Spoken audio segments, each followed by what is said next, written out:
All right, here we are, and oh shoot, I am echoing myself. Let me fix that. Jesus Christ.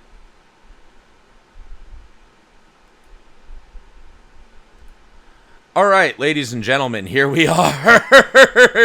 Doing it the right way, I hope. Everybody can hear me. And let me introduce myself. I am Dave. I am the co-owner of Sputter Media and your producer for Dawn of Alderton.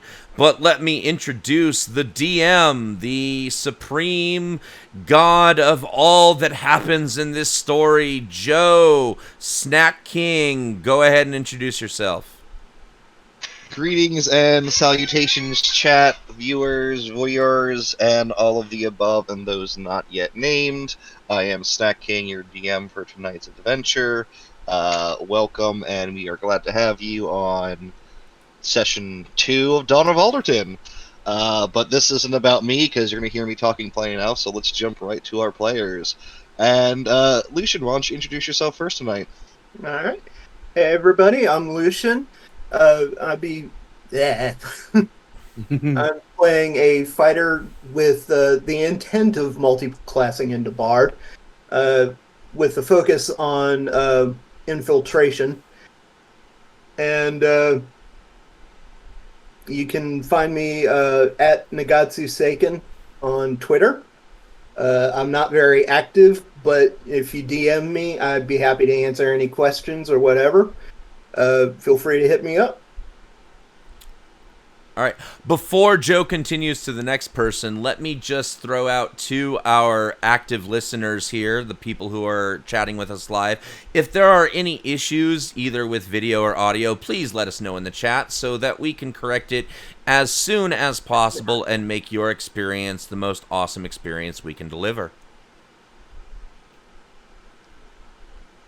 Thanks, Dave. Moving right along to our next player, Clover. Hey everybody, my name's Emily. I'm playing Clover, the team's sprite artificer and tattoo artist. You can find me on Instagram at Kitman66, same as my name in the Twitch chat. And you can see art and gardening. You know, the tomatoes have been coming in. It's very exciting. And you can also find me on the Cyber Night stream on Tuesday nights. And I'm so happy to be here. Excellent. Thank you, Clover. Zathrael, introduce yourself. Welcome back, chat. Stoked to be here. My name is Ryan. I'll be playing Zathariel Brightsong, the bardiest bard who ever barded. If you want to find me, it's at Kundalini Pasta on Instagram or Twitter. I am not active on Instagram. I'm like stock reels. That's it. But you can find me on Twitter. I'm excited for this festival to get going. I feel like there's lots of fun stuff for Zath to get into. He is kind of this aspiring information gatherer type of vibe. Yeah, he's really cool. I got a lot of cool plans for Zath, so glad to be back. Glad to have y'all back. Real quick shout out. Apparently we have we have a first timer here, CDoc. So CDoc 217, thank you for joining us. Really appreciate you. CDoc. So just want to call you out and welcome you. So yeah, we love how interactive our chat is, and you guys are the best part of Sputter Media for real. I have no comment on that, but Dave, why don't you tell us about your character since you were already talking? I mean, come on. It's hard to get me out of producer mode because I just love this company, this entity, this community, really, that we've been building. So, yeah, I am Dave, DM Dave. I am the co-owner of Sputter Media and the person who runs the Cyber Nights show on Tuesday nights. And I am playing Severin in this game. I'm playing Severin, the monk of Ilmater, who is very dedicated to ending the suffering of the universe, because he believes that there is a finite amount of suffering in existence, and the more he takes upon himself, the less exists for others. But then he also must punish the evildoers who would willfully give suffering to others and put a stop to that. That is such a noble character and cause, which He's fun at takes us parties. super fun at parties. But we'll have Zasha end it off for us.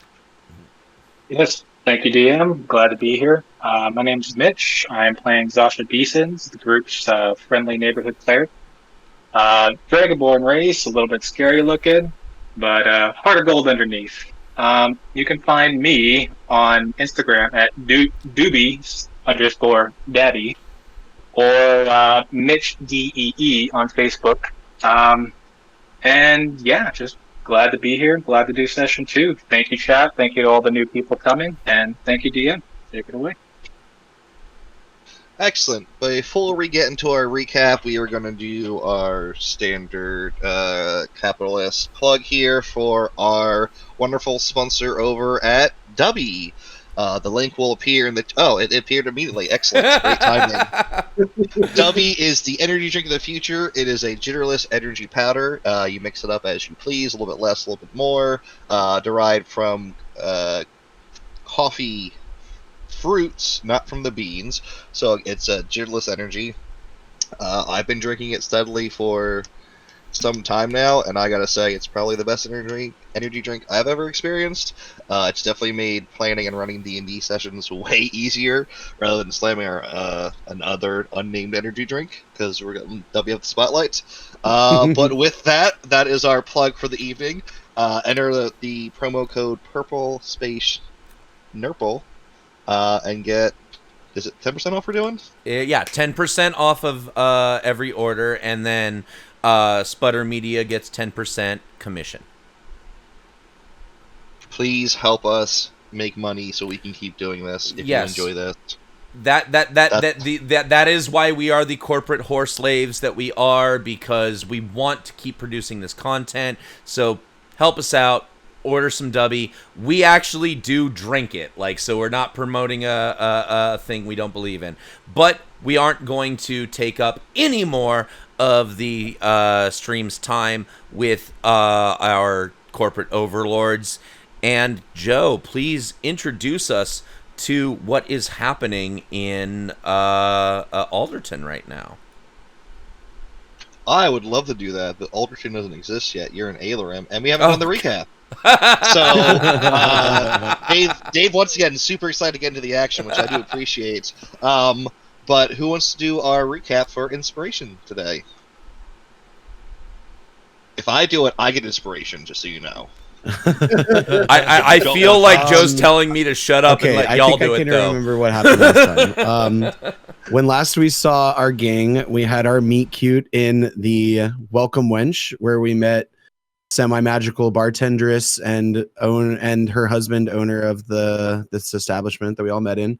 Zasha chased one of the street urchins that Zathariel is trying to use for information into the bar, and that's how we met. And now I have little Jimmy son of a bitch stuck to my side for the whole round. We're about to go tour something. And I think it was Clover and Lucian that were steering us in that direction. Can they remind me where we were at with them? I feel like we were about to leave the tavern. You had already left the tavern, and you had finished a quick tour of Ailerim by old Ostler, the owner of the Welcome Wench. That's right. Yeah. So close to inspiration.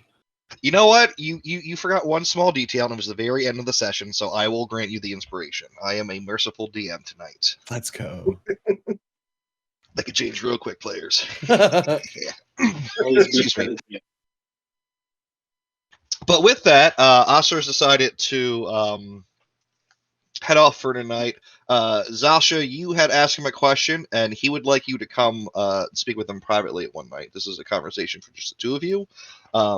Typically, he's asking for the very wee early / very late hours of the day, so that you can have a little bit of privacy. That's when the tavern tends to die down enough for him to have a conversation. Okay, yeah, that works for me. I'll talk to him and be like, yeah, wee hours or wee late night sounds good to me. I'll probably be off shift. Would love to talk now, but I already seem to have agreed to give our robed friend over there a little tour of the outskirts. So perhaps tomorrow. Oh, yeah. He just disappears into the crowd of people as he just walks backwards. Very much so he was listening, you think, but very much so he's like, I've been away from my tavern for way too long at this point for these random 6 people that I just met, and just, woo, disappeared into the background. I just wave, knowing the way he is. Honestly.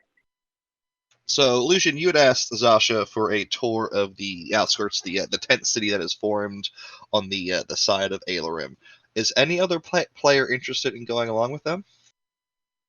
Tent city outside Ailerim.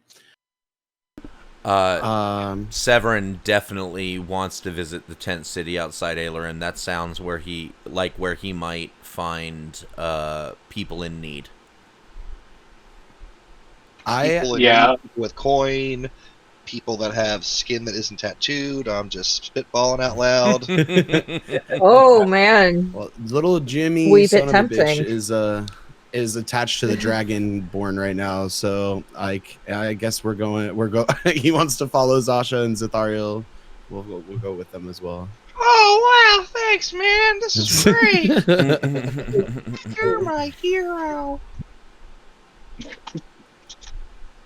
Well, gang, I guess nice to meet all of you guys, and I guess if you're gonna come along, then let's get going. I'm done my shift in 5 minutes, so let's have it. Sounds good. You make your way outside the main east gate, because it's to the northeast that the tent city is formed, and it is massive. For anyone who's ever been to like a music festival that you camp at for over the weekend, think of something like that with stage and all the accoutrements included into the space. It's just massive, sprawling. Literally, it's about a quarter of the size of Ailerim, this tent city that has spawned. And there's a full market. There's butchers. There's bakers. Candlestick makers. Yes, if you believe it or not. Just everything under the sun. It is a mini city, and it is very easy for you to navigate because it's constructed exactly like Ailerim, very much to the point that you feel like if these tents were brick and mortar, you'd be inside the walls of the city. Within this area, is there anyone looking for anything in particular? Severin, I know you're looking to see for people that are in need and whatnot. Is anyone else particularly looking out for anything at this moment? I know I'm going to be on the lookout for that tent that you mentioned near the beginning of our first session for some less lawful activities. Do you want to do that with current company about? I would like to try and see if I can slip away. Into the tent city. Yeah. Okay. Roll me a stealth check. All right. If we are heading into the tent city, That was Severin is savage. not being stealthy. He's going to be very apparent and just move in and start looking for people who need his help. Towards the center of the tent city is where the tour ends. Zasha, gives you the cardinal directions, how to get back into Ailerim, where, you're at the center of the tent city. There's the market here, and this is where you would find the most dispatched people, Severin. People that are actually in need of healing and medicine and coin and care. Like any city, of this size, this attracts people. How many people do I find? I very specifically need a number. How many people do I find that need healing? More than you can heal. I still need a number. You're looking at 50 to 60 people, anywhere Okay. from severe injuries to like cuts and nicks and scrapes and just general. I've been on the streets for too long. Understood. So, the way my stigmata ability works, it's every 2 hit points I burn, it heals 1 hit point. I will heal 1 hit point per person until I pass out. So that means I can heal a total of, I have 17 hit points. So divided by 2, 8. I can heal 8 people. On the 9th person, that I heal, specifically, if I use this ability to heal somebody and it reduces me below 0 hit points, it instead reduces me to 1 hit point and I fall unconscious. So, Severin will just go about and start healing, and he heals 9 people, and on the 9th person, he passes out unconscious.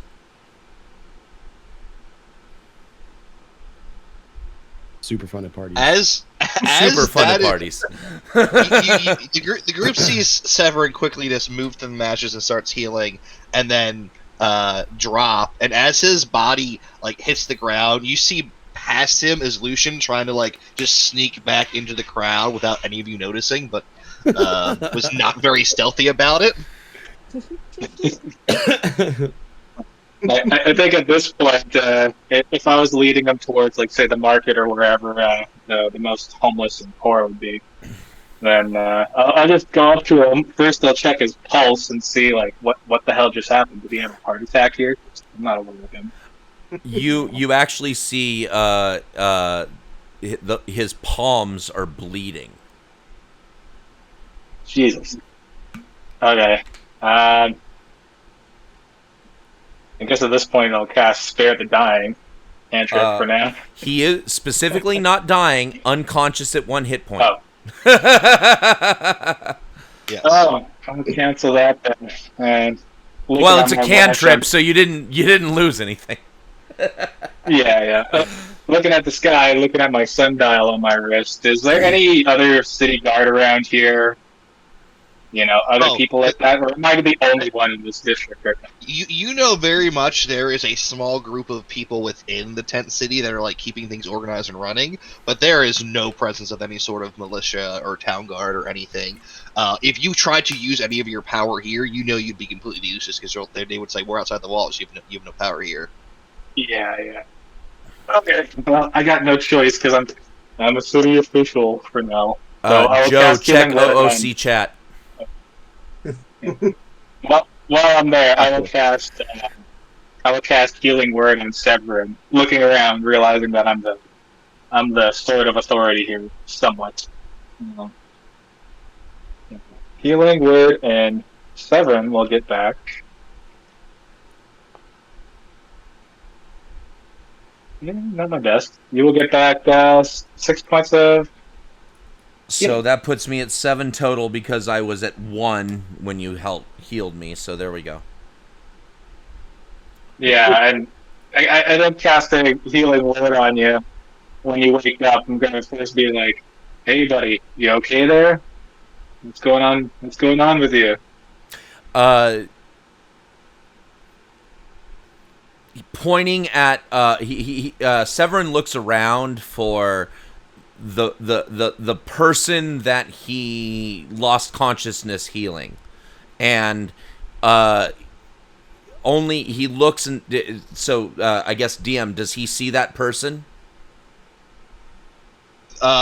More people that are in need of healing have stepped up to kind of like take that person's place. They're Well, no. reaching out I'm to just you. saying the person that he lost consciousness healing, is that person still there? Give me a perception check. Okay.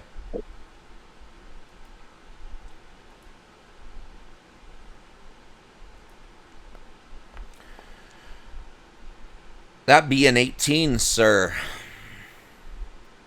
You're looking around, but the thing that catches your eye is this very plain dressed halfling who just appears next to your side and goes, "Oh, my dear, are you all right?" Um, fine. Is I don't know like how to refer to the person, but whatever person that he was healing, he's concerned about. Did they make it? Did they improve? Oh, don't you worry. We've got all of this under control. We're just a little backed up. More people showed up than necessary. Why don't you catch your breath? I see you've got a city guard here. That's always great out in the Shit. tent city. Have a seat. Are these your friends? Why is it? Uh, I'm more sorry. like a There's something weird going on with the visuals, and it's not like I'm trying to drag it over, and it's not letting me move it. Got it centered on Lucy, maybe? Does it target it or something? It shouldn't be.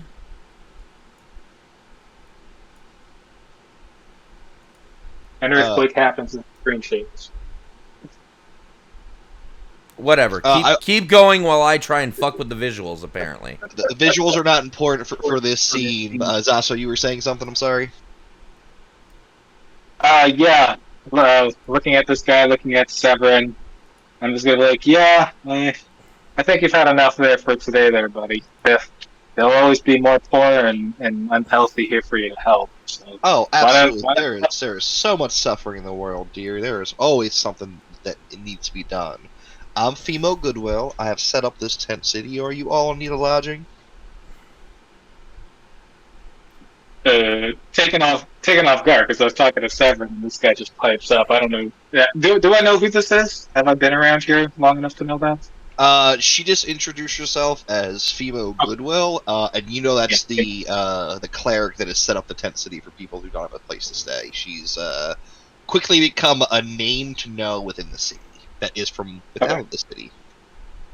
Oh, okay. Well, if that's the case, then getting introduced, Dash will be like, "Oh, Bino, good to hear. Good to finally meet you. It's very good work from you. My name's Zasha, city guard. This poor sap right here is Severin. And yeah, got a couple of friends with us here. Came to come help the poor here, but I guess you see the toll it's taken on our monk friend here. Absolutely, he seems to have a way with his power there. Who taught you how to do that there? You said, I'm sorry, what was your name? Mr. Monk? Severin Severin. Massock. That's an interesting name you have there. And you keep company with, I must disclose, of course, Severin Massock. That is the name I took when I joined the Order of Ilmater. Oh, of course, we all take a name when we join the order of our god or deity. There's no shame in that. Is that a fairy with you? Is that a fairy with tattoos? I'm a sprite, but yes, you can see these amazing tattoos. Some done by my friends, some done by myself. A But sprite? I'm Oh, here at please forgive me. I'm so sorry. This is my first time meeting an actual fae folk, and I am so excited. No, it's quite all right. It's such a pleasure to meet you. I appreciate you noticing my tattoos. I'm here at the festival to hopefully find some clients for my tattoo business. Well, look no further because I would be delighted to have a fae tattoo. I was thinking maybe like a rising sun over a battlefield across my back. I would Good love to fighting do evil. that. Excellent. Let's take you and your friends, and let's go have a seat at the local drinkery. How about that? So this, Absolutely. You're my kind of lady. I've heard such great things. And is that is that a bard with you?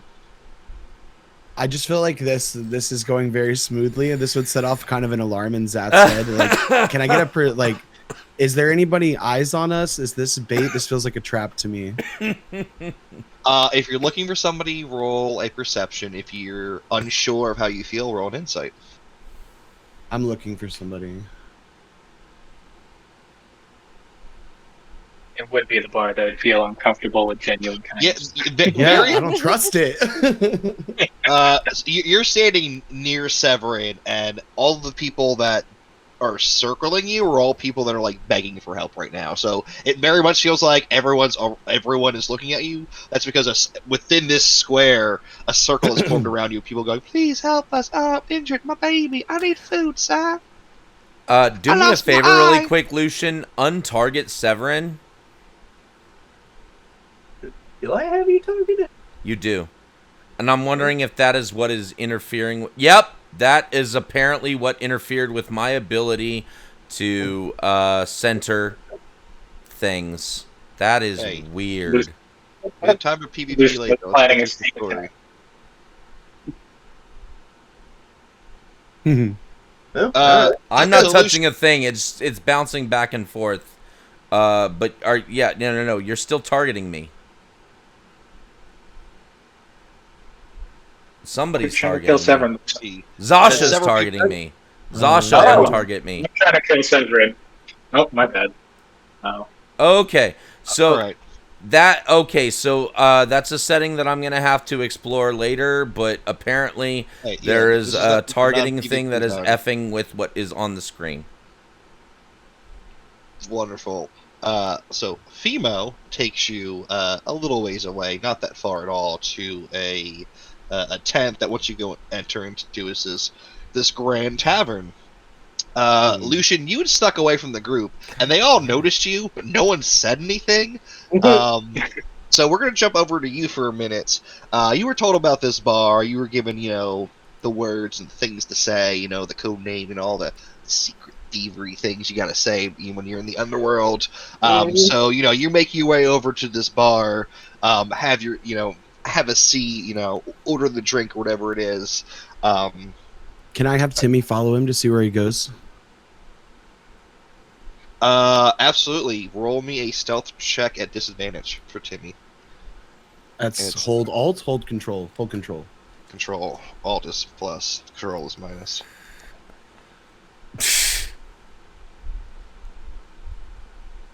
That little dude disappears, and you're like, wait, hold on. I was supposed to see where he went. What? Lucian, give me a...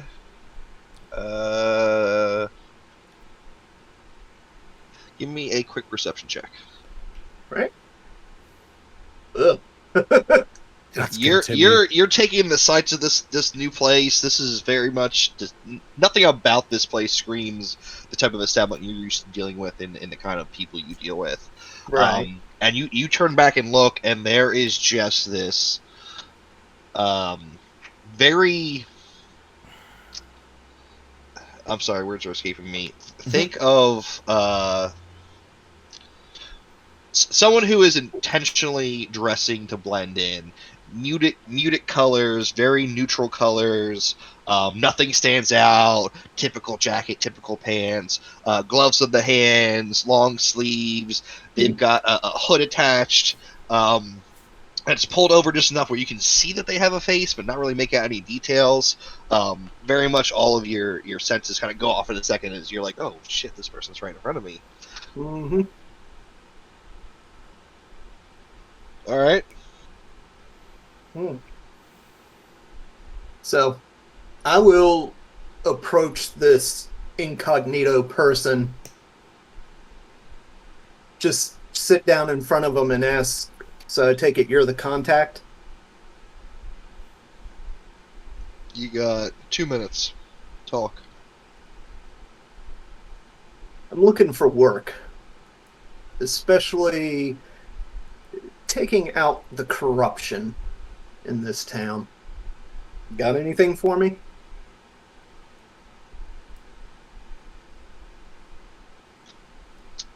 Famous or infamous? Doesn't matter. Where are you staying? At the, oh shit, what's the tavern name? welcome wench. The welcome wench. Yeah, thank you. At the welcome wench. Okay. Finish your beer, order a meal, and then leave. All right. In a blink of an eye, this person's gone, and there is just 3 spinning gold coins, which happens to be just enough to buy a round, buy a meal, and then leave. And I will do exactly that.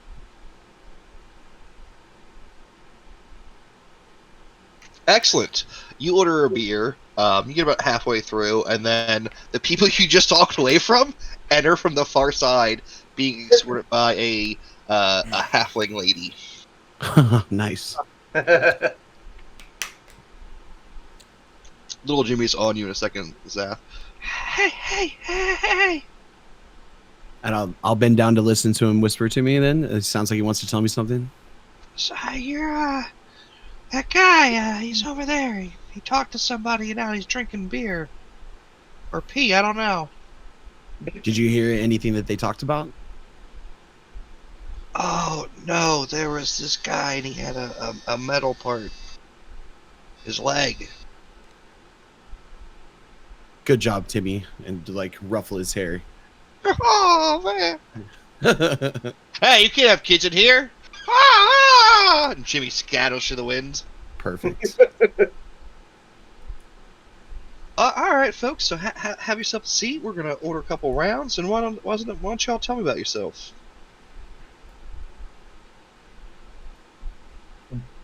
Well, female, I guess you already can tell. Oh, not City you. guards, I'm so sorry, Zasha. Everyone in town knows about you. You are a gem without knowing it, and you are so pure, and I am appreciative of you. But if one of your other friends could talk, I don't mean to be rude. I know you're city guard. Want to help hold the people. Dragonborn, cute as a button. Just, whew, please. Cute as a button. I just so blushed him. did she usher us over to the same table where Lucian's eating? No, you walk into the door, and then the nearest table just kind of like clears, and you all sit there. It's kind of weird. Like, it clears, a group of people bust and wipe down the table, and then suddenly you sit down and there's beers and like appetizers in front of you. Like, there's no words said, but like food and drinks are being brought as you need or want them. Excuse me. I appreciate your hospitality, kind maiden or whatever. I forgot what her race is or how I'm addressing this person, but thank you Female for Goodwill. She is has this. She says she's a cleric of, but she said of who? I'm sorry. Okay, so thanks for your hospitality, good cleric. I am but a humble storyteller and musician here for the festival, but I'll intentionally leave my name out for the moment, and I'll pull up a chair at the table. And you don't have a name, and you want to be a bard? You may call me Zathariel. That's it. That's it. Like Wizzo. It's a mononym. That's all I'm saying for now. I'm not gonna drop the shiny word in this environment. No, that's fine. All right. And I'm sorry, Miss Sprite. Your name was I think you said it. You might not have. I was so excited. I forgot everything. Yes, of course. Hello, my name's Clover, and she holds her hand out to shake. Oh, she readily shakes your hand. Maybe a little too enthusiastically for someone your size, but she is just. Oh, so dear me, I'm so sorry. Does she have a token that I can target for heart sight? Oh, she is lawful good, and her heart is filled to the brim right now for meeting new people, especially Okay. people that want to help the world. She like everything about her radiates just like good person. Honestly, like just checking that she's not secretly the big bad. Oh no! So much so that like you shake your hand, you're like, oh my god, I didn't know someone could be that good. Like it's almost shocking. Like I love it. I love her. That just makes me excited, and I'm so excited to meet someone so good and, interested in my tattooing. Would I notice does anything from Clover as she receives that intuition? Are we lighting up at, like you said, it makes you so happy, right, Clover? Yeah, do you have any social? Yeah. Is there any social? Why don't you roll a insight, Zath? 18. Nice. Very nice.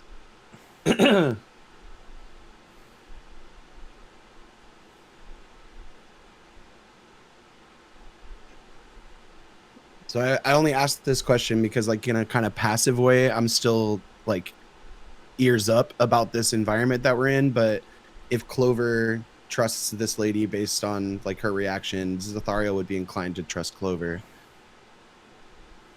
Okay. Yeah, you just kind of see Clover light up unexpectedly halfway. Like, she's being polite and then just halfway through the handshake, just this genuine, warm smile. The intuition of the Fae is well known. So if Clover seems to trust this lady, then I would put Zathario slightly more at ease, but still in a passive way watching our environment as this goes down. Excellent. And she does look over at you, Severin, for a minute. Ilmator, I could swear it's like your order is almost disappearing. I've traveled. You see her like mentally counting in her head. I think about 75% of the world so far, and this is my first time actually meeting a follower.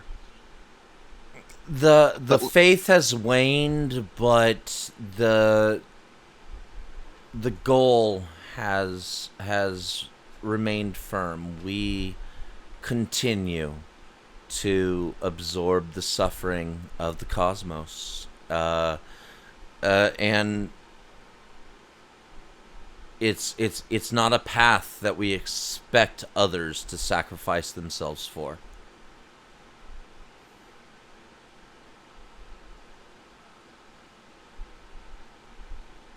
Of course, and that is truly noble, and I do. You are just so sweet and so kind. Do you have lodging and food for the night, sir? I would be happy to lay my bedroll out in the stable if that is all that is available. Zasha did pay for your room and board at the Welcome Wench, as an FYI. I will not turn down the gracious extension of his kindness. Okay.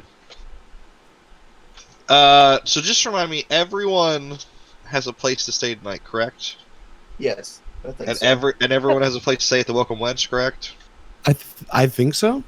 I can't remember if I got lodging when we were there because I was just kind of like vibing, and then Zasha came in chasing little Timmy. I don't think I ever did buy a room at the Welcome Wench.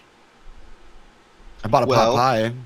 The offer is extended to all of you if you'd like to stay here for the night or not. Excuse me.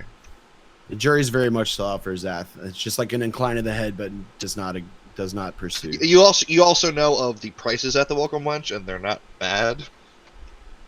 Severin for like 3 or 5 coin got lodging for the week, the bare necessity to survive, and board. So, but this is free.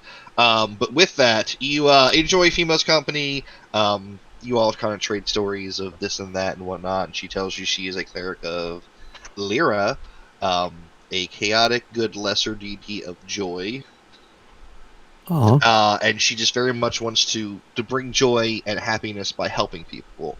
And she very much, throughout the conversations, you get the feeling that she has a very great respect for Severin, for him. He actually takes on the suffering of people, where she just tries to alleviate it. And it's just very much like, I have a lot of respect for you because you made the step that I can't, and that's super cool. But she's super whimsical, and she's cracking jokes and singing songs with you. Like at Zath, at one point, she probably like, come on, you gotta play something, and she just horribly sings the song that you're playing, but it's like so bad it's comical because she's not hitting bad notes. She's just like, I can sing really good when I want to. Like, kind of that, like she's very much putting on a scene. And it starts to wean towards the later hours in the day. Where would everyone like to rest their head? Clover will be going to her hidey hole at the Welcome Wench. Okay, Lucian. I'm pretty wiped out from today, so I'll go ahead and use my room here. Okay, Zeth. So we've made it through the whole like experience of drinking with this lady, and nothing tipped me off that there's something that I should be worried about in this bar, right? Like, does she? I'm gonna trust her. We're gonna stay here. She keeps you so engaged that every now and again you think about that, but then she reels you back in with her just like joy for life. That by the end of the night you're like, you know what? I was not on guard at all. Anything could have happened to me, but it doesn't bother you. You feel like you were fine the entire time. Then most likely I would end up taking her up on her offer of room and board here. All right, Sasha. Just say to them, well, it was a pleasure giving you guys a tour. Severin, if you wish, you can find me back at the Welcome Wench a little bit more in the morning. I gotta go do my final report and lay my head down. Start making my way back that way anyways. Clover yells out to Zasha, "Hey, wait! If you're going back to the Welcome Wench, we should go together." Sure, that sounds like a plan. I'm right along. Severn will definitely accompany the pair, and if his room and board is paid for, he will accept the room, but the mattress of the bed just it feels a little too comfortable for him, so he ends up just sleeping on the floor. Severin, you very much wake up to your pillow and blanket being replaced by much better qualities, and you have no idea how they did that. And you're probably torn, but as you're laying there thinking it, you're like, this is actually a really nice pillow, and it's actually helping that little kink in my neck that I was getting, and I have no idea how they knew about that kind of deal. So I don't know how you feel about that, but it's definitely a thing that happens as you're sleeping. Severance. So something caused my my rest to be more comfortable than I expected it to be, and Yes. That weirdly makes Severin a little uncomfortable. That's what I thought. It doesn't feel right for him to. Like a peaceful sleep feels weird.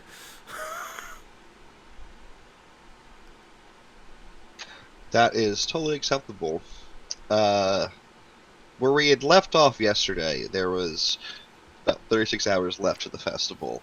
You spent the last 12 hours, touring the city, touring the tent city, meeting Fimo, Osler, and Vesla, and engaging with each other. The day before the festival, unintentionally, the five of you have spent your day separate from each other. Lucian, you receive a letter that causes you to be busy for the entire day. You and I will talk after the session about that very specifically. Clover, Osler literally wakes you up, and he's just, hey, I got this idea, and finally tells you about the tattoo he wants. But he's so excited, you think it's either a dragon, him fighting himself, or a giant demon that's dancing and is very joyful and pleasant. And you those are the three very clear ideas you got from your conversation with him, but you're unclear of which one of them you're supposed to be doing because you have no idea how to do all that in one. Okay, that's fair. Am I able to talk to his wife? Is he ever sober? Oh, honey, he doesn't drink. Oh. Yeah, there's plenty of reasons why I married him. Okay. I believe you. Get it. Whatever makes you happy, but Oh, I just want to make knew sure the Fae he'll were like the dirty. I knew tattoo. the Fae were dirty. His tattoo, honey, I at one point I thought he wanted the sun on his forehead. I have no idea. I listen. You're adorable. I love what you're doing. You give me the cycles of the moon on my arm. done up as best you can, and I'll tell you the secret. Okay. I'll That is agree to that. that. Clover, give me a tattoo. I don't know what the call. Whatever you use for tattooing, give me that check. Uh, Whatever I use for tattooing. Is it tattoo? Is it a kit? Is it I like a believe thief's tool? it's a class ability that she has, if I'm not mistaken. Let me see feature. You I look have at that, figure out what you're rolling, and roll it. Zath, you spend the Jesus day Christ, what is just going learning on? about um, all the different factions that are in town, because it's this day that like all the major players finally show up, and who's who, and what heir they're bringing, what heir or heirs they're bringing in favor of the princess's hand. So you spend your entire day just talking to random What the street absolute dwellers. shit? I'm sorry. There's just some ridiculousness going on with the mapping right now, and I have no idea how to overcome it. So we are just going to be on just our reactive images, no mapping. Like, what the absolute wow. Apologies. That's upsetting. We So can Tried just some it shit just during keeps the- it during the just break. We're keeps almost to our bouncing. halfway. So Every time I try and switch over to the map, it just keeps like bouncing. I don't know how to it looks like it's stop it. locked in a quadrant. Like maybe Yeah. we'll unlog it from Foundry during the break and see if that Maybe fixes anything. yeah, I might be able to fix Yes, it during the that's- break. that's the Yeah, idea. All right. that's a thing. So I spent my day information gathering with my street you get homies. a lot of information because you not just you, like little Jimmy, little Timmy go out and they're like, oh hey yo, we met this dude and he's super cool, and the guy he's with is like, yo, he passed out healing somebody, dude, like he's got people. So like like you just be like having to be at the right place at the right time has totally boosted your like you get people coming to you and you're like, I've never been this successful. Like you're like almost thrown off your game because you're like, wait, hold on, form a line because there's too many of you right now. What's happening? One at a time. Stop. Shh, please. I love you. Just shut up right now, okay? That's your day, just talking to people. Zasha, you quote unquote finished the last hour of your shift, but very much so. When you go in the next day for your shift, you see that Apex, the head of the Kingsguard, is leaving Captain Roar's office. You work under Captain Roar. He is the head of the city guard in Cloud Spire, but he has come to Ailerim to help, just as you have. And he basically pulls everyone's file and is just like, you didn't do this, you didn't do that, you didn't do that. Everyone gets a reaming out because apparently you have no idea why. This is not Captain Roar's style. Normally he's like very like, all right, well, what happened? Talk to me. Tell me the situation. Okay, we'll make up the hours today. You know what I mean? Like, as long as the work actually gets done, he's very cool. Today he's just like straight like, no, like this is the rules. This is the rules, and it's been a very awkward situation working for him because you used to love it, and at this point you're kind of like, I know I'd signed on for like quadruple pay, but like this fucking sucks. I don't do anything. I have no real power, and every time I want to do good, I basically get told I'm an asshole. And it's just one of those shit days at works that you want to try and break away, but like, all right, I have to log that at this hour of the day I was at this place. Oh hey, shopkeeper, sign this because I said so. I'm the city guard. I'm sorry. I don't mean to be mean. It's just one of those like very bureaucratic days for you. You know what I mean? Yes, I got you. Yeah, I guess I'm going about my day then. I'm a little pissed off. A little pissed off, a little more gruff than you want to be. And I'm sorry, buddy, but you want to be a city guard, and it's a great job, but sometimes it's not. But with that, we'll jump to Severin. Severin, you make your way back out to the tent city when you know people are waiting for you. And as you get there, you meet Female Goodwill. She's there, and she's brought a couple of the clerics, and they want to help the people as well, but they want to help you help the people. So they're going to cast some of their healing spells. They're going to let you do your stuff and kind of heal you up and keep you from dying. Well, it's probably very specifically, the ability I'm using can't kill me, because when I use my last hit point to heal somebody, I specifically drop unconscious with 1 hit point. yes, and they're there to bring you back so you can do it again because they know that's what you're about and they respect it. You know, like they tell you like, hey, we want you to feel. We want you to do this because we know it's what you want to do, so we want to help you. Yeah. And it helps people, and they're very much. It's one of those. It's one of the first times you've ever felt like you felt part of the training and the order in the monastery. But this is one of the few times outside of that where you're like, oh my god, there's good-hearted people that want to make the world better, and and like you're finally able to make that like heart-to-heart connection. It's really beautiful for you. And I definitely don't reject their assistance, because what they are doing is very specifically contributing to my ideal, which is alleviating suffering. So even if it's the alleviation of the suffering that I'm bringing upon myself by trying to alleviate other people's suffering. So yeah, no. If they're gonna keep healing me while I hurt myself to heal other people, best case scenario. I at one point I mean, like, I'm not gonna complain, but there's still that thought going through my head, like, well, shit, like, it's cool that you're healing me while I do this for people, but if you have this, why aren't you just healing the people? So they are healing people, but like you can tell they're being reserved because like, oh no, Severin's down, quick, go over and heal him, and it's very much like part of it is them respecting your order, but you can tell that for some of them it's like, oh my god, I healed a monk of Immator so I can heal more people. Like I just like some of them are very much clout chasing, but some of them are very genuine. It's a mixed situation because it's very obvious both ways. Right, and I would say ultimately Severin doesn't really care, because the goal is to help the suffering and not to gloat about who's doing more to alleviate their suffering. So he accepts the spirit and doesn't judge them. But he's aware of it. He's aware of the fact that his presence is... they probably wouldn't be helping as much if it wasn't for the fact that I was doing this.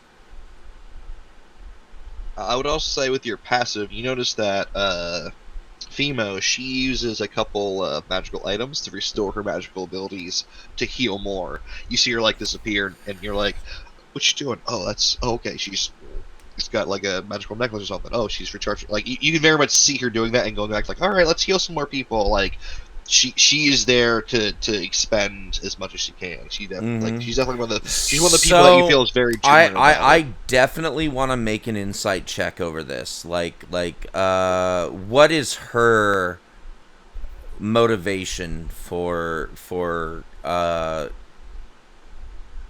intervening, excuse me. Roll an insight.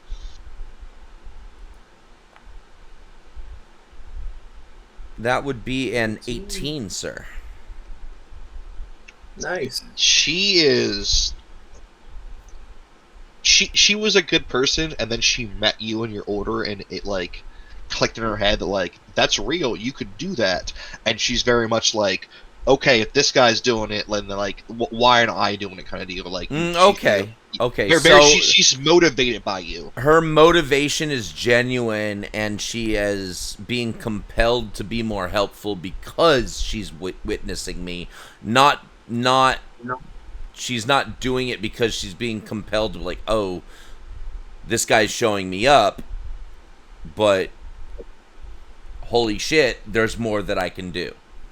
Yeah, like she happened to be in the area and like the festival was happening. She goes, "Oh well, I've organized 10 cities. I'll just do that here because that's what I've done it before." Mm-hmm. And very much so. Since then, she's taken on more. She's more of a like a logistic kind of role. Mm-hmm. After meeting you, she's like, "Oh no, I have to be hands on again. Like I should be hands on all the time." I'm not going to call any attention to it. I'm just going to keep going. All right, excellent. With that, the day before the festival begins starts to wind down for all of you. You all know that the next day, Oh, an can we hour. finish with my tattoo that I was gonna Yes, give? yes. What Also, is? So I just wanted to check. There was stuff that we like. Did we canonically sign up for things like the talent show and all that? Because I know Oh, we did that I do walkthrough, but believe I just those want to make sure that signups were we're canonical.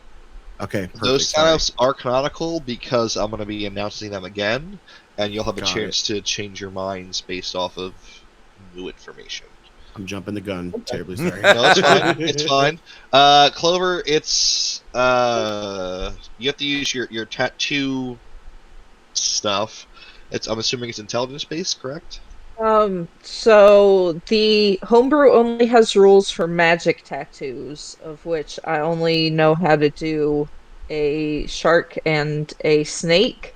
That's But totally fine because you're doing I a figured non-magical for tattoo. regular, I have proficiency in painter's supplies, if you would accept that. Uh, Forget everything you were thinking. Okay. You are trained to be a tattooist of magical variety, so very much so. You need to be able to tattoo at the minimum. So, your painter's kit is a tattooer's kit. Feel free to name it any which way you would like to. You have proficiency with it. You do not have proficiency with painter's kit. So take note of that. I thought I did. My bad. No, Well, it's it's not. Well, no. I am on the spot changing this so that we don't have this Oh. issue in the future. This is Okay. real time canonization. DM powers activate.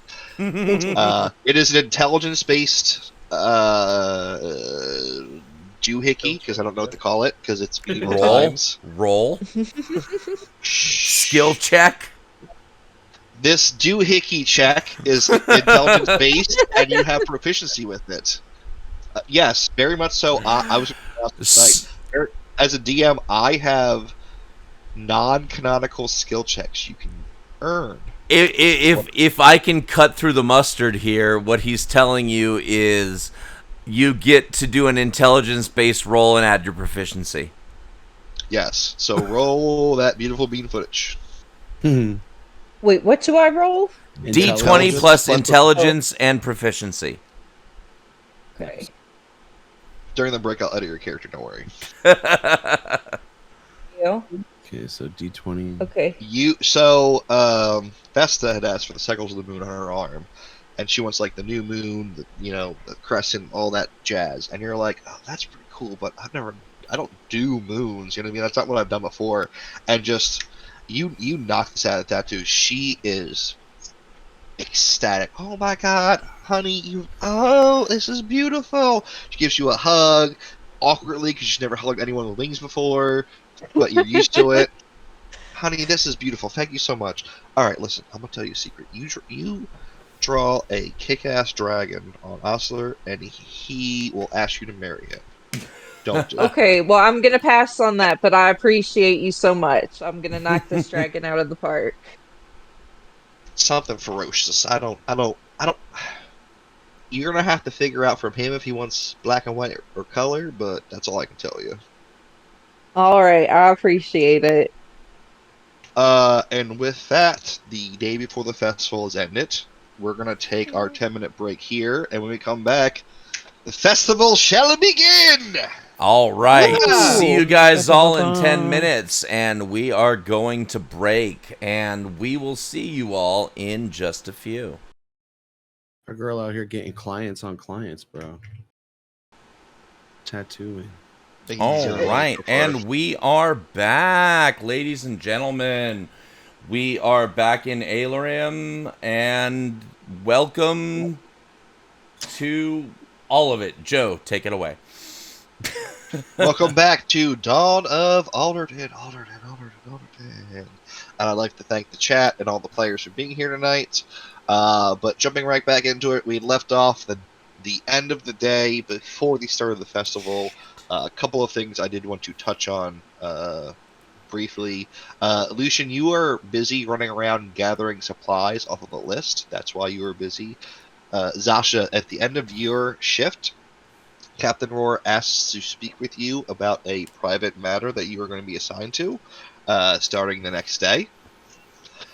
And Severin, very much so, at the end of your day, you are invited back to camp with Fimo Goodwill and all of her clerics and people, and they're just kind of want to like spend that evening picking your brain about like your order and what you believe, and not so questioning it, but more like wanting to, like genuine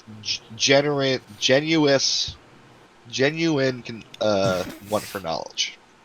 So, at that point, Severn would just instinctively go into a lecture about the history of Ilmater, his pilgrimage, his mission, his goal, the understanding that pain and suffering is a finite resource in the cosmos and existence. And I don't know, is that a religion check to just like go through all that shit? Nope, I don't know. that is what you've done for the uh, past decade. This is what you live and breathe. It's not even. You know what? Give me a religion check. Let's see how actually good you do. Yeah, yeah. I actually, I kind of prefer the idea that there is some kind of check associated with this. So, Your DC is obviously different than other people since you live the way, but let's see what you get. mm-hmm.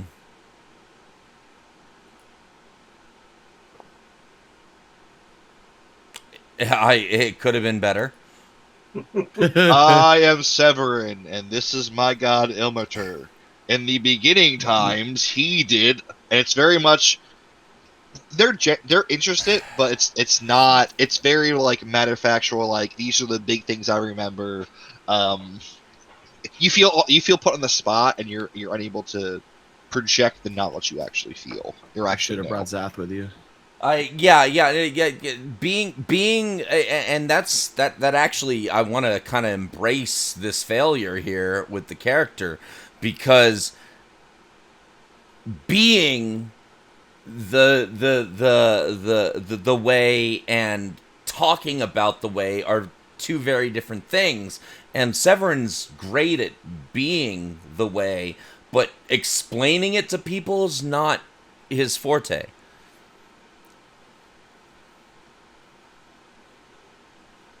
Cringe is suffering, right? Like It's not complete cringe. You're able to talk about it on a depth that other people can't.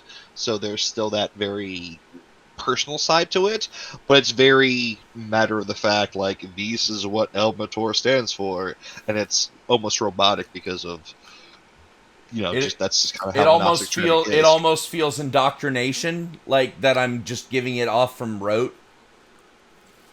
Yes. Yeah. There are other monks you would have preferred done this speech for you, but you were here doing it. I'm not the talker, I'm the doer.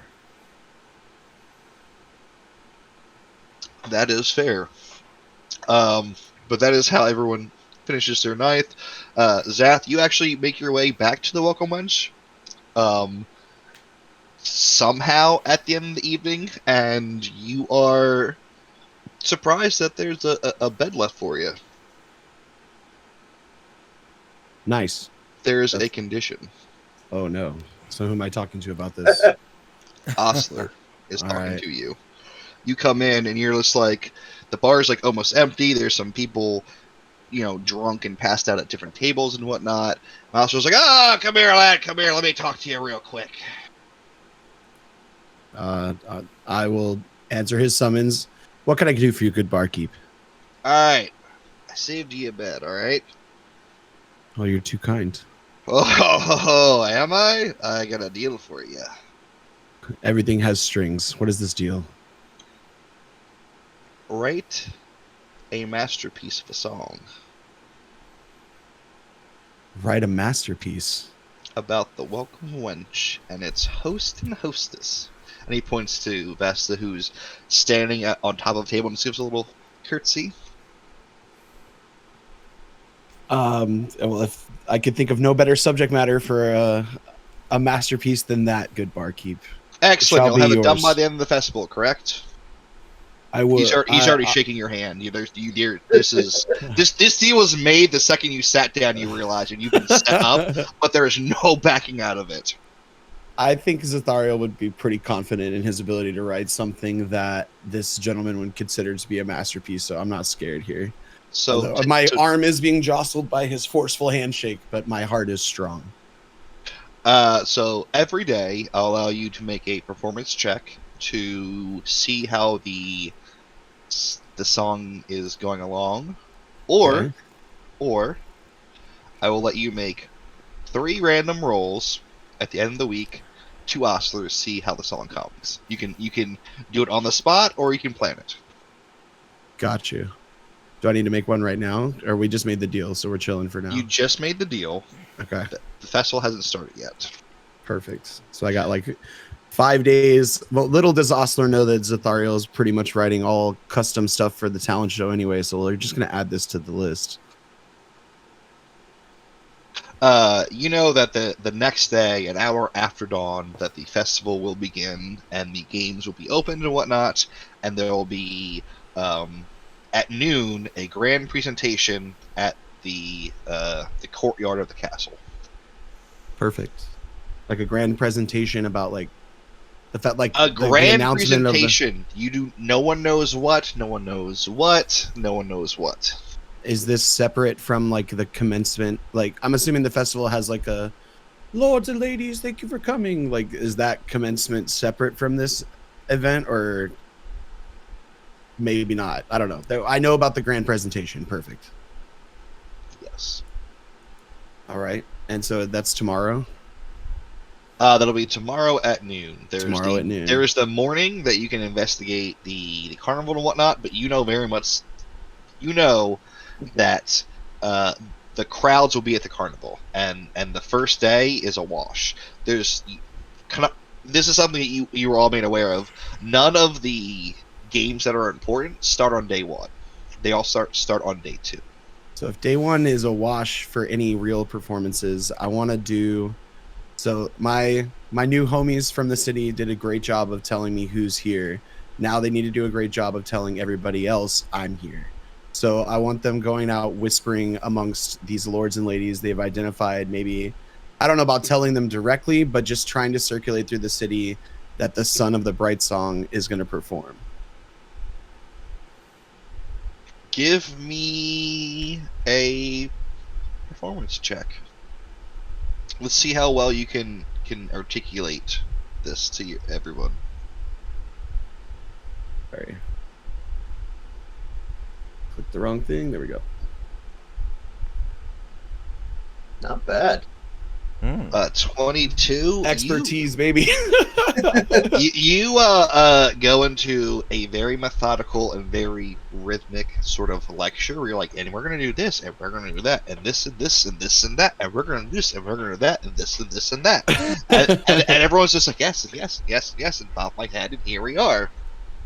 And because of that, you're able to. So the message is that you're in town, and you're going to perform. And that I intend to perform for the festival. So Hey, like, yay! It's not jumping around.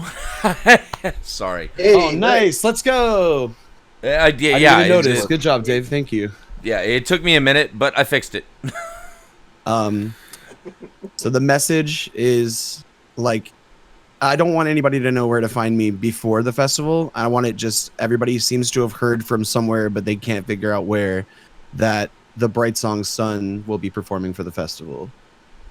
Namely the talent show. So they'll be looking for me there. Okay. Nice.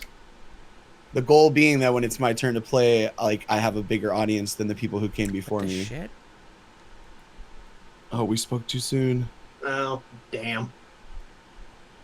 No, it's fine. That's fine. Okay, we just got to zoom it back out. Yeah, there we go.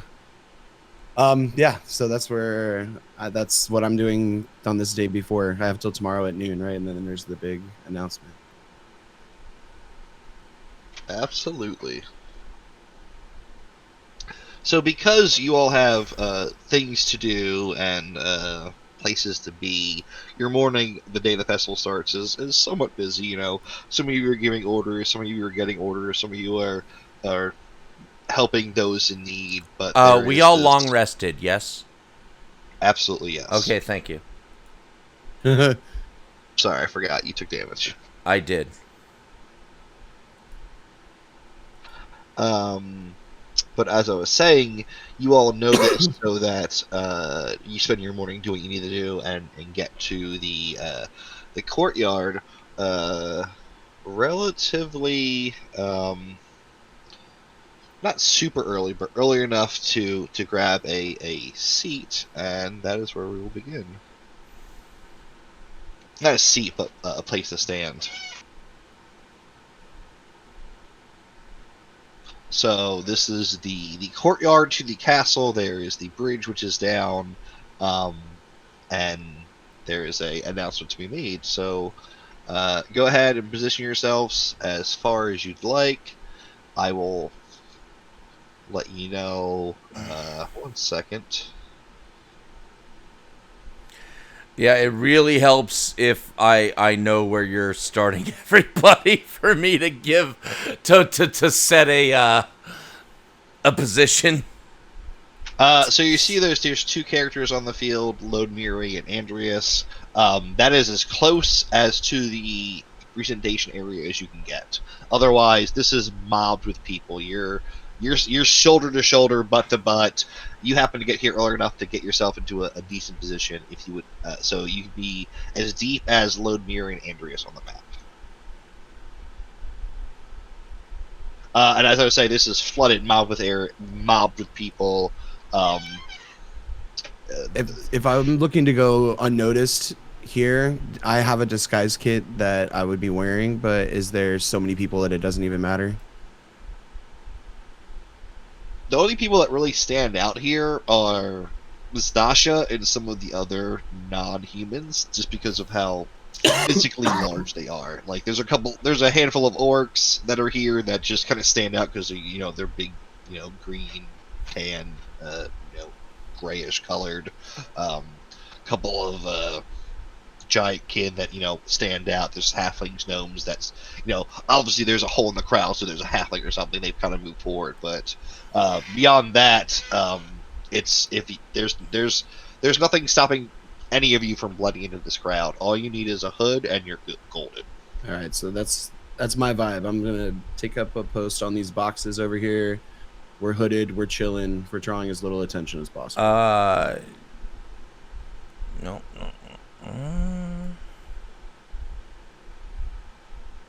There we go. There's a lot of stuff would just be in the middle, trying to get on top of a box or something, or on top of a step. Trying to keep an eye on both the stage where I know the announcement will be happening, and also keeping the crowd. I love that Clover's on the fountain. I thought it would be a nice spot to sit. Literally perfect.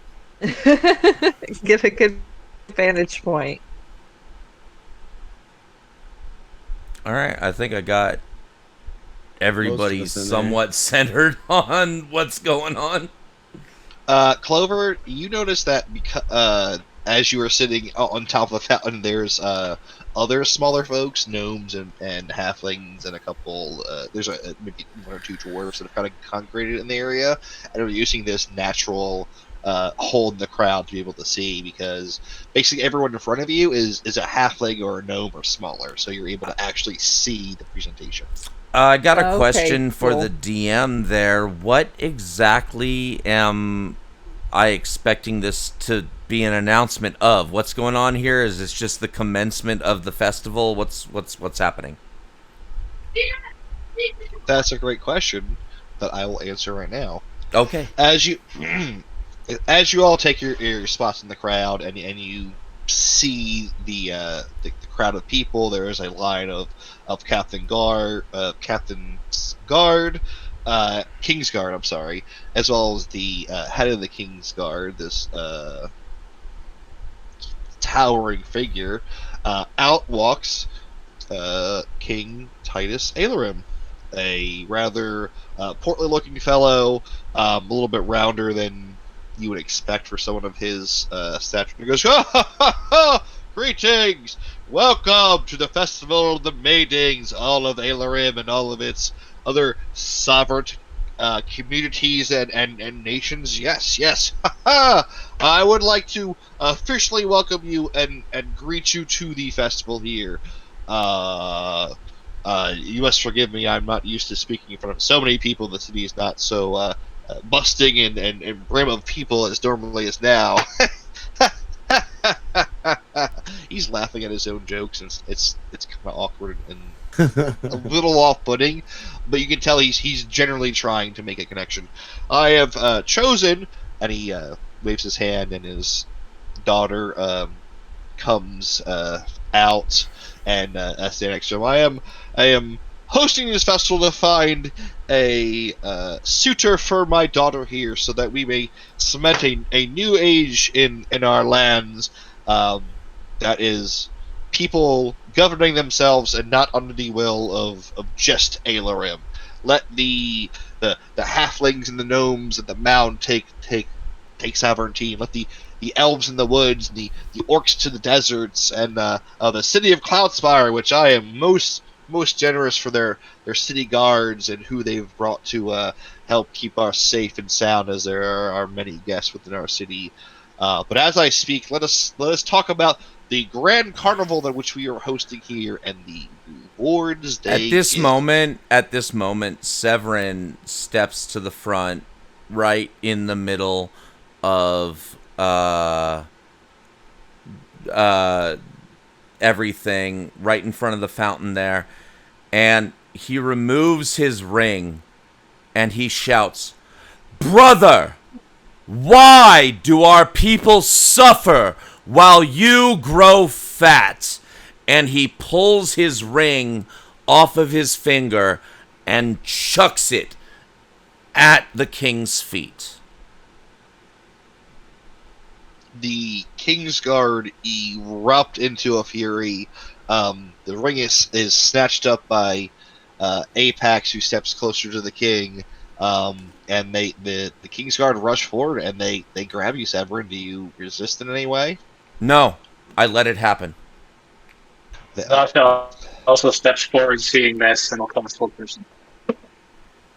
So they grab you, Severin, and they pull you in front of the king, and they go, "My liege, this is he who threw."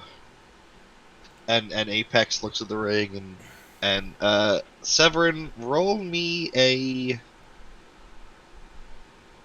perception check. Sure.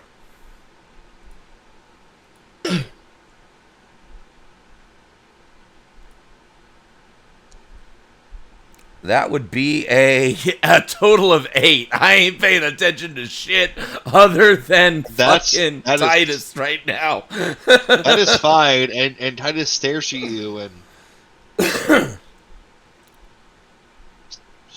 Severin? Yes, brother. It is I. Oh shit!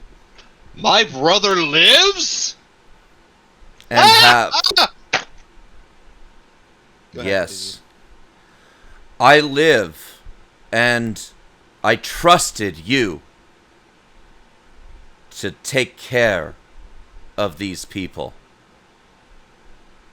You have failed, brother.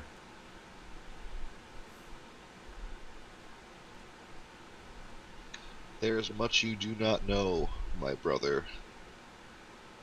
But there is a festival we had.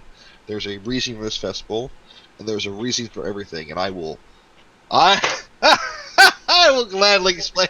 He grips you up in a hug, and for the first time in your life, he picks you up off of your feet. Just this huge bear hug. He's much stronger than he used to be.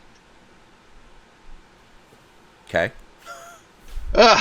Brother, yes. And he ushers you into the castle, where he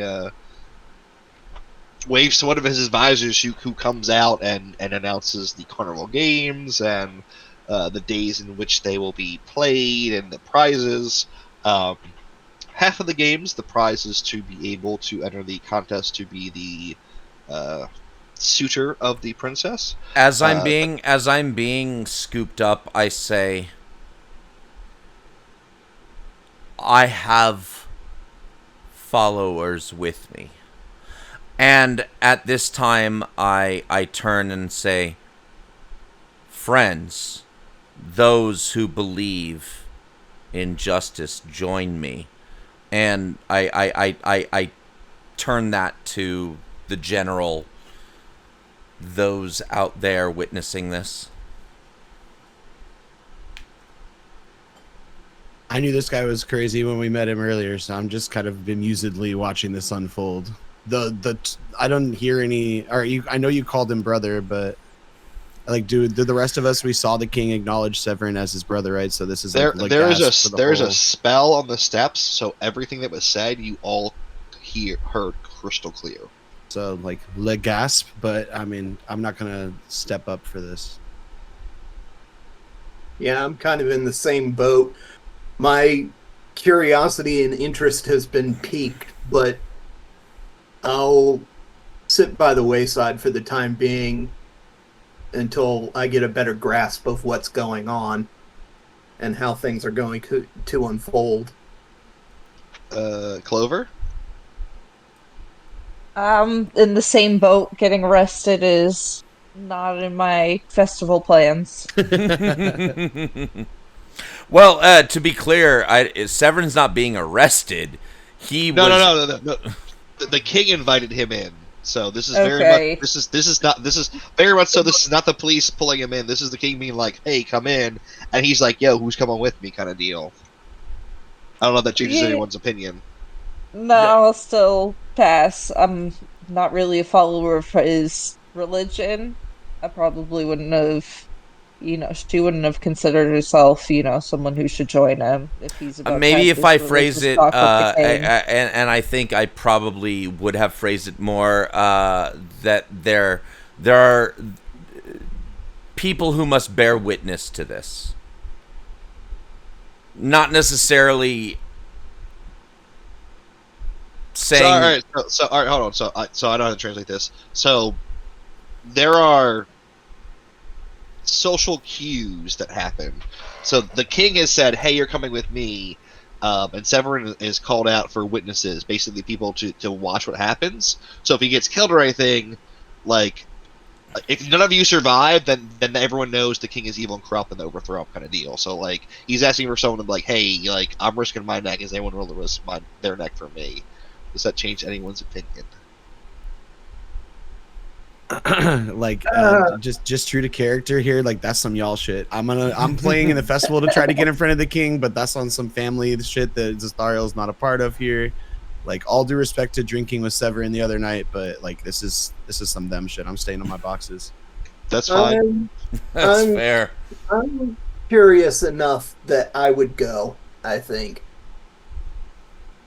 Especially Go ahead, continue. especially if Severin is effectively asking for witnesses.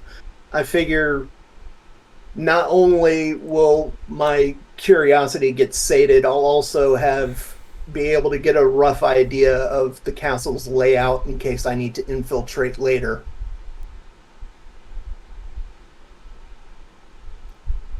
Excellent. Clover? I think I'm gonna stick outside. As much as I'm for fighting the good fight, this has gotten a little out of hand. Okay, that's fine. You all had spoken, so I want to clarify your position. Zasha, where do you stand?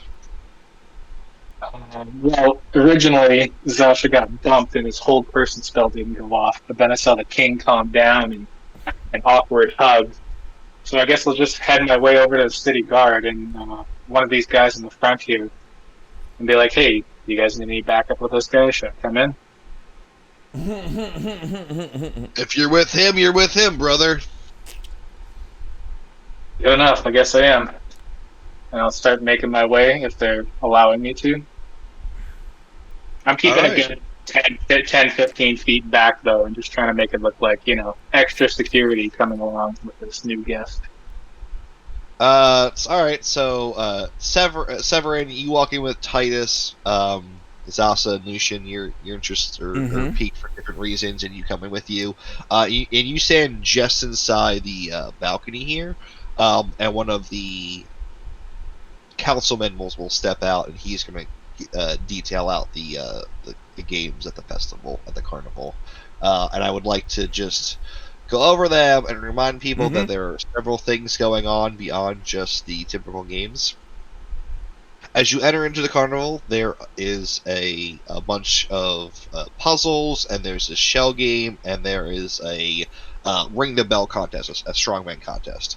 Each of these each of these games is sponsored by the council, and they will win you an audience with the king if you can. For the puzzles, you have to be the first one to complete all of them. For the shell game, you have to be the first one to complete the entire shell bracket. It's run by this man that spawns arms, so eventually it's just like 360 ball and cup game you got to play. It gets very intense, but super fun. The Strongman contest is just a series of different weighted weights and weighted hammers, and you have to hit them continually to get to the first one to reach the highest strength wins the prize. Those are going on until someone does it. That's just how it is. On top of that, there's a couple other contests. There's a trick arrow shot contest on the fourth day. You have to sign up before then. Basically, you have today. You have every day until the fourth day to sign up for this, and whoever can win that contest gets a chance to try their hand at marrying the princess. On the third day, Severin is, just for the record, withdrawing from all events that he entered in. that is fair. On the third day, in the mead hall, there's a drinking contest. It is a series of drinks that go from low ABV to high ABV. So you might start with seltzers, and then light beers, and then dark beers, and then go to liquors, and then go back to beers, and then go to wines, and go to liquors. So it's not so much how much you can handle; it's how much different liquor your stomach can handle. To be aware of that. On the second, third, and fourth day, there is an ongoing talent show. It is not necessarily a music or dance competition. It's a talent show. So anyone who has any sort of skill they think they can do can participate in this event. And just like the drinking contest, the winner gets a chance to become the suitor to the princess. There are other events. On the first, third, fourth, and fifth day, the fighting pits are open. Every day but the third day is duo fighting, so it's 2v2. On the third day, there is solo fighting only. On top of that, there's a fortune teller that is open during the day. There is a jar of beans. Whoever gets the closest number wins a prize. No cost. And then there is the contest of strength within the muck pits. The muck pits are basically a bunch of sewage from under Alderton they've dug up and put into a pool, and whoever can stand inside of it the longest without puking wins a prize. Oh, God. It's disgusting, but they're offering some crazy prizes. If you can last an hour in the pit, they're willing to buy you a house in the city. This is fecal matter, just so we're clear. On top of that, there's a bunch of different dreams and acts and whatnot. There are a bunch of different clowns. There is Tatters, Blossom, Dimple, Loco, Clueless. The clowns. They are doing different clowny things throughout the carnival and throughout town, having fun. There's a bunch of games. There's different board games and tabletop games. There's different games of cards. There's dice games. Any kind of like recreational game you could play, it's here. There are also a number of musical acts. There are the Druid Boys, David Bowie, and Wizzo. They are performing. David Bowie. They are performing day 3, day 4, and day 5 of the festival. And also at night there is the Dream Theater. This is run by a man named Bainford, and you have to buy a ticket. If you do not buy a ticket, you cannot get in. The tickets have been selling out instantaneously everywhere he goes. There are wealthy people that are spending thousands of coins to get a ticket. just as an FYI. But it is one of those things that are like, if you can get a ticket and do this, this is life changing. This is better than a fortune teller. I will tell you though that this is our fortune tellers is. Hold on, I just had it. Madame Fortune, and she is a mermaid, and she is, from what you know, the best fortune teller in the world. And what are we doing to win an audience with her? Paying your 5 gold and standing in line. Oh, nice. Okay. But very much so, she's renowned because she can guess things, but certain people, there's a connection she has, and she's able to be like, listen, on June 3rd in 17 years, you're gonna have a child. I don't know what the child's gonna be born, but it's gonna be orc. Don't ask me why, but it is. And you're like, I'm not having an orc baby, and then 17 years later, you're like, I'm having an orc baby. What the hell? That's the kind of shit she does. You're like, okay, yeah, I'm never gonna be eating Alaskan cod on the Titanic's shipwrecked undersea with a bunch of drow. Okay, lady. And you're like, oh my god, that bitch was right. That is the kind of fortune telling where, like, some of you get like, oh yeah, don't eat tuna anymore because it'll kill you. But like some of you are like, on this day, on this time, and this, you need to say agua magapia or else. And you're like, I will remember this forever. Roll a check. Gotcha. But those are the events that are transpiring at the carnival. Just so everyone is aware, and if anyone would like to change anything, there is the IC chat. So let me know. Copy that. Right. All right, so Severin, Titus ushers you into the audience chamber. Yeah. So, and I'm being escorted to the audience chamber, and there were 2 party members who were following as witness. Correct? Yep. Correct. Okay. Yeah. Nope. I follow. I'm not resisting. They can't beat me and start saying stop resisting. I'm not giving them the opportunity. As we're walking through, does Zasha see any of his unit, if you will, from Cloud Shower? Like any Nope. one of the guards? None. Captains? This is not a place that you would expect to see any help or allies. No, just figured out. Thanks. Yes. Oh, jeez. It still keeps jumping weirdly. I'm trying to fix it when it happens, but it just keeps happening. All right, so we're jumping to the audience chamber, Severin. I don't know how any of the players that aren't here view, but you need to figure it out. Sorry. No. I've got. I can see it on the stream. Yeah, it's happening. Yeah, no, I've got it. Okay, that's fine. Yeah. Clover, It's just for a the matter sake of centering it. I know we moved away from us already, but I would have stepped up to the fountain. I would have noticed Clover, and as our rest of our party is ushered away, tried to kind of reconvene with her for whatever it is that we do next when it comes back to us. Okay, that's a good idea. All right, well, do my job for me, thanks. I just didn't I was want going to to say, forget. you very obviously Okay? see Clover. What do you do? Oh, I know that fairy. I'll go over there. All right, thanks, buddy. Look, this is Lothario's whole thing is he sees everything. Like, I can't help it, right? You know what? I got a play of this. Anyway, so Titus brings Severin and Zasha and Lucian into the audience chamber of the king. He brings you into the center here. Each of these statues represents one of the grandfathers or great-grandfathers and so on and so forth to not just Titus, but his father, Old Ailerim.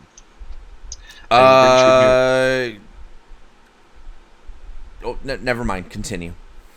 Sorry. That's fine. He drags you in here without any guards or anything. He basically commands them to be back and be like, Severin, what, where have you been? I have been.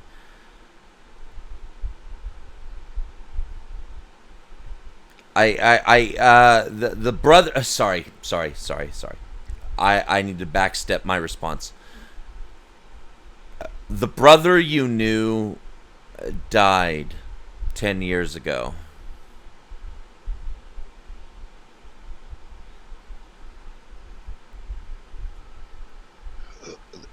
Then who do I speak to? I am Severin Massok. And your rule is hurting people, brother. I'm not proud of that, Severin.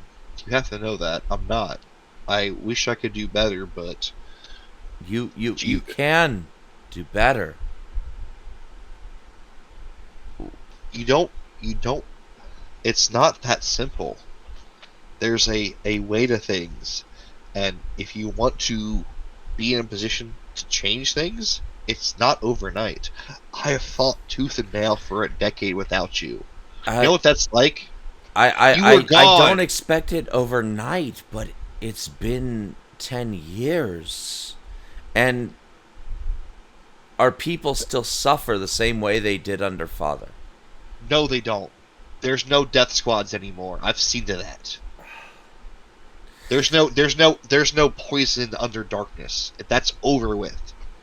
Yes, they suffer, but they don't suffer the same way. Your methods may be different from his, but the people suffer all the same.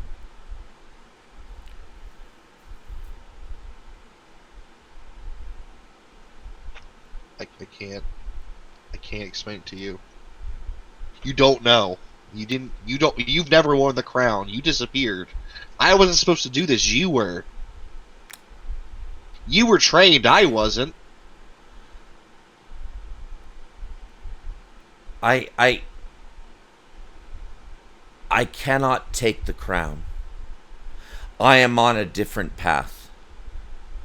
I can't take this ring.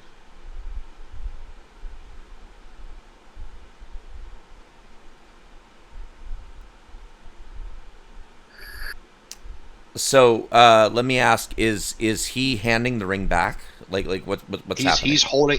He's holding out to you. He is holding back tears. He has missed his brother, and you are not his brother, and he is a lost child in the story right now, and he's just holding this ring. I can't take it. I can't take it, Severin. Like he's just it's yours. I can't do it. I can be king, but I can't take the ring. It's yours. He's just muttering to himself like a child would. The ring is the crown.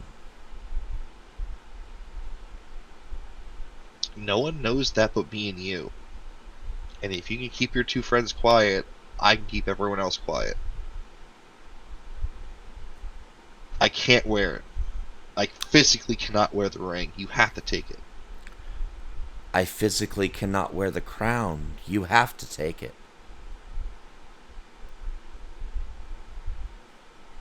Do you remember Father's crown?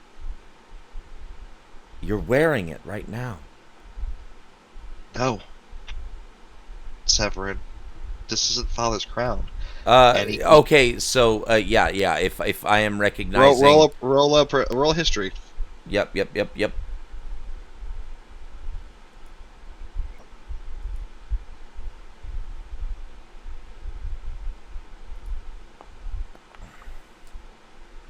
That would be a 16. It's similar to the crown your father wore, but your father's was much gaudier. It had more engraving, more gems. This is a much simplistic version of that. It's basically gold with a little bit of frills and like a gem or two. Like it's very muted from what your father wore. And your father's was also like almost oversized. It was like, I am the king and I will show my wealth. Where your brother's is like, I'm the king, but I don't want to, you know. So one thing Severin would not do is leave the ring unclaimed. Somebody has to possess it. So if he's handing the ring to me but keeping the crown, very confusedly, he will take the ring back. He'll put the ring back on, but he will say, "You will divide the world. Okay, I'm really confused here. Severin, you say that the people are still suffering under the king, but they're no. I love where you're going with this, but I gotta ask the DM like how this is happening in the world, or you're interrupting the conversation. Like, I'm not telling you stop interrupting. I just want Yeah. the context of how this is going down. Oh, absolutely. Like they are here to be part of the conversation. Lucian, go ahead. Yeah. All right. So, Severin, you're saying that the people still suffer under the king, which, yeah, sure, but that's going to be true of any kingdom. And uh, do you really mean to say that the situation isn't vastly improved over how it was 10 years ago? Lucian, give me a history check and roll with advantage for this right now. All right. Let's see how well I can articulate the last 10 years of history to you. Oh, thank God for Oh, advantage. Oh, yeah, thank God for advantage. It's still not great. It's better than a fucking one. you get one fact per year. For the past 10 years, Titus has been king. He stopped the death squad and he stopped pushing people away. In fact, if you're not human, you come to live in Alarim, and he does like a very generic Vanna White like arm swirl. You can save this much in your taxes and blah blah blah blah blah blah. and like it's trust me, Severin. Your performance earlier was slightly better.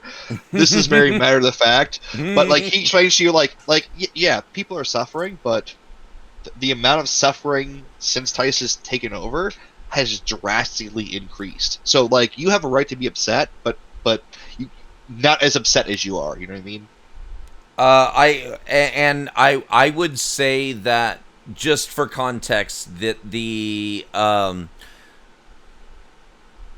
tone with which that Severin is delivering this is more to the pointing at the fact that what suffering exists is being hidden.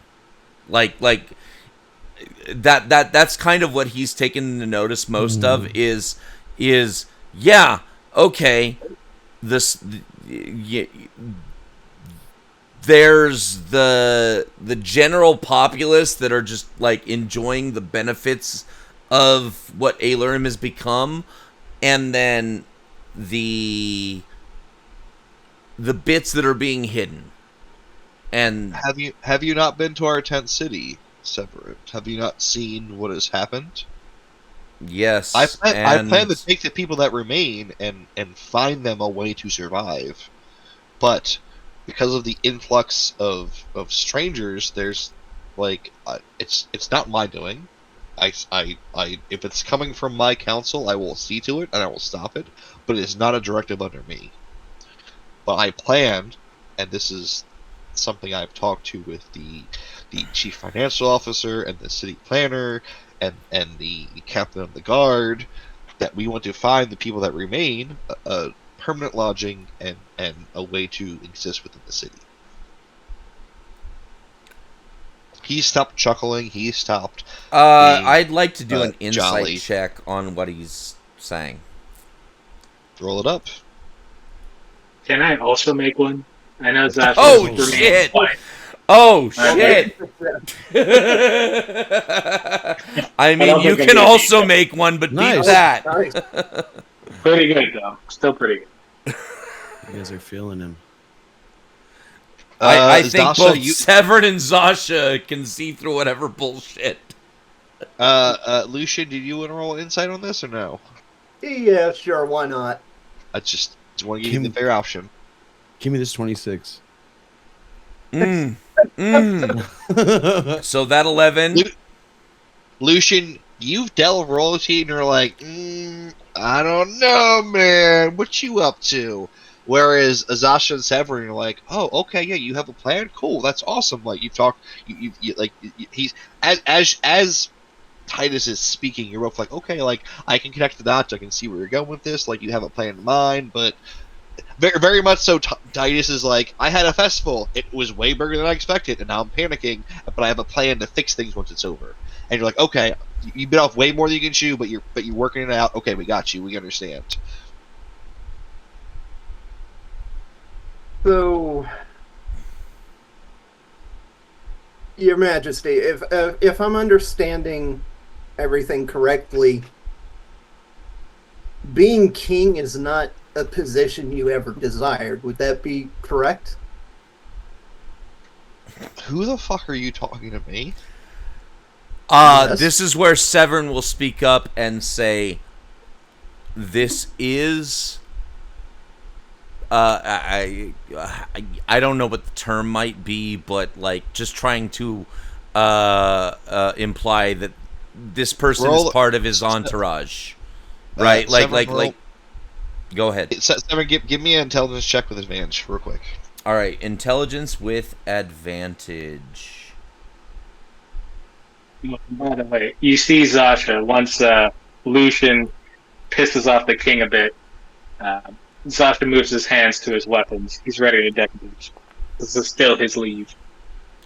Oh shit! My intelligence check with advantage was a 10. Severin, you've been disconnected from the royal life for a while now. Yep. But very much so, this is something... I'm still speaking up in the way that I did. I'm just not as smart about it. No, this is fine. This might change what you actually say. Okay. But you know there is a very certain, the king invited you, you came in, you asked for your audience, but there's a procedure, a basic procedure when dealing with kind of things. And the one thing Lucian didn't do was introduce himself. Yes. So the king is in every right to be like, yo, what the fuck, bro? Who are you? Because he didn't say, hey, I am so-and-so and such, and my liege as... So I guess I would be trying to... In my best nobility sense that I can recollect from 10 years ago, be trying to apologize to my brother for him not understanding his place and introducing himself properly, and I very, very awkwardly try to make up for that. Titus, I am Titus. You're Severin. Yeah. You those are facts. Brother. You can see where my head is at, brother. You very noticeably he takes like a deep sigh and like the weight. You can almost visibly see the weight of the crown on him at this point. Like he is hunched over. Just you can see there's circles under his eyes. Like your brother is a large jolly man, but like. That's very much an act in front of the people. Like he is very much dealing with the weight of being king because he wasn't trained. This wasn't his position. He doesn't. Severin, you very much can. You know your brother, and at this moment, you like, oh my god, like my brother is suffering because of the crown. Yes, and that is something you'll have to deal with. But he takes a step back and goes, please, Severin, forgive me. This is your audience. I am sorry, sir. Please, your name and your request again. My apologies. Quite all right, Your Majesty. My fault entirely. I am Lucien Dumorne, and from where? Actually, I'm not entirely sure. My family traveled a lot in my youth. Right now, they are currently... at this point, I would actually interrupt Titus and be like, where his family comes from is not important. He is, how do I? Sorry, out of character. How to phrase this? He is presenting himself as my attendant. That's just me trying to pull in like what little nobility memory I have. That is perfectly acceptable, and Titus will nod. My apologies, Lucian. Speak your request. Or your question. My apologies. Uh, quite all right. But from your conversation thus far, it sounds to me almost as though you resent being king. Would that be an accurate assessment? You are here as my brother's guest, but you are walking a thin line. Continue. Severin will just kind of like subtly do like a hands down motion. Well, Lucian, if, you know very much so. Like, yeah, your words have to be very careful right now. Would you yeah, like to roll a persuasion check? yeah, sure. Okay, let's do that. Mm-hmm. Let the dice tell us how you do. Right? Oh That's shit. better. Oh, it's not That's horrible. all right. +7. So, what is your question to the king? Uh, it's actually two questions. Give them to me. The first being is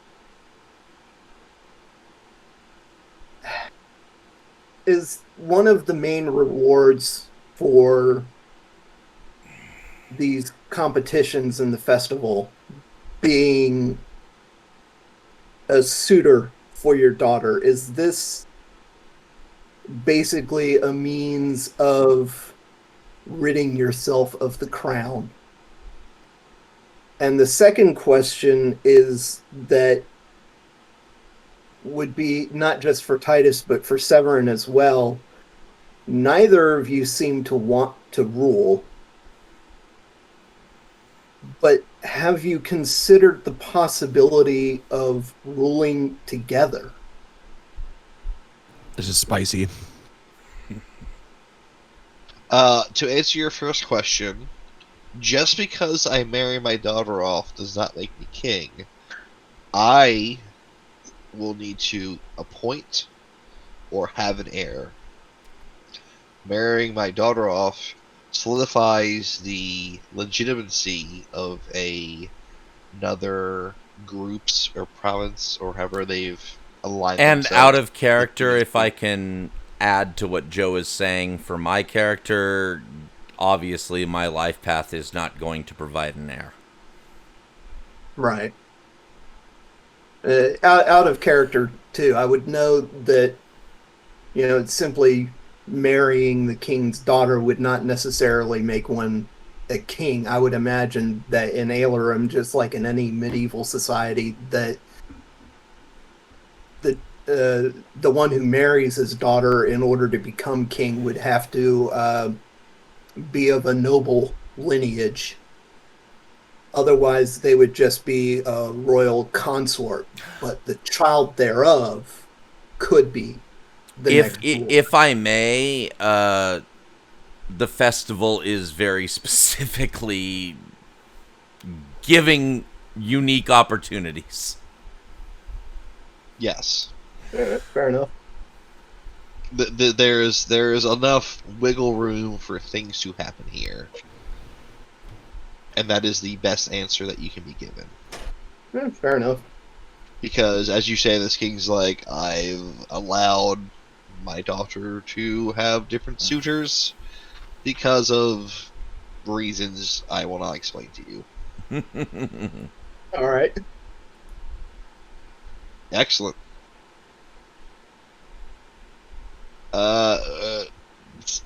Severin, will you stay in the castle tonight and dine with me? I'll kind of put my hand on. I will I nod to the two people who spoke up for witness and say I will stay if my attendants are afforded the same luxuries. Severin, you are brother to the king. You speak it and it exists. So yes, brother. Yes. Well. Can I want to make an insight check to that statement.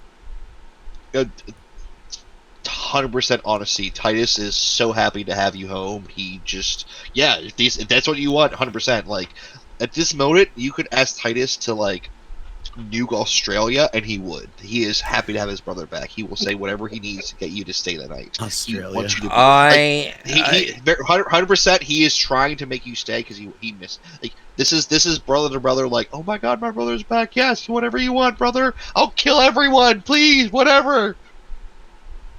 I invite what was it, Lucian and Zasha to stay as my attendants through this endeavor.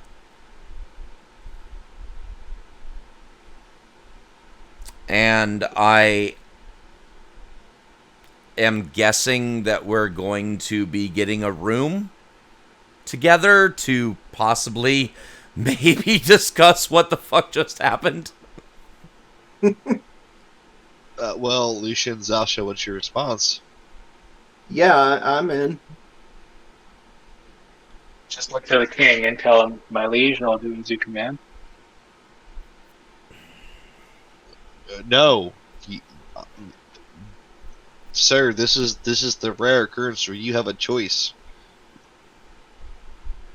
Oh wait, who are you talking to? With that one? He's responding to Zasha. Sorry. Yeah. And then Zasha will just bow his head and say, well, it'll be an honor to stay amongst your family and amongst your castle. Thank you. Bow my head. Hand still on my weapon, keeping an eye on these two, because I don't know what the fuck's really going on. At this point, you will be escorted back to the family. The I don't even know what to call it. Like where the royal family stays. The residence, like the Yeah. The residence is usually what it's called. Yeah. So the private Severin, you're taken back to your old room. Very my specifically, original bedroom. I'm in my original bedroom. That's race car bed. Race car bed. Well, very specifically, your bedroom had a door connected to your room had a door connected to your brother's room, where Lucian and Zasha have been put because it's been made into a double suite. Because typically, this is where some other people stay, and they don't mind having two people in one bedroom. But they don't. These people very much are like, oh no, the Severin's here. Yeah, he can have his own spot. We don't care. Like we'll go somewhere else. There's plenty of space in the castle for these other people. But before we end for the night, we're going to jump back to Zath and Clover. You both just saw this happen. What is your response? You're with each other. And I guess they don't come back out for quite a while either. So we'll be in the courtyard for all of the announcement and everything. Yes, and then as the crowd hear all is dispersing. You hear the announcement of all the carnival games and whatnot, and you see your three companions with the king disappear into the castle. And as the crowd dissipates, you notice that Apex, the head of the King's Guard, he's the only one that remains. And as it's just you two, you notice he's standing there watching. He's just observing us. At this point, it's just you two and him. It's the courtyard is completely empty. Got you. So that was weird, right? To Clover. Yeah, that was all really weird. Severin is an interesting guy. Do you think they're okay? They were brought in with the brother of the king. As long as Severin's okay, I think that the rest of them will be all right. I will allow each of you to make a history check right now. And this button. I always fail these. I never know my history. And Clover.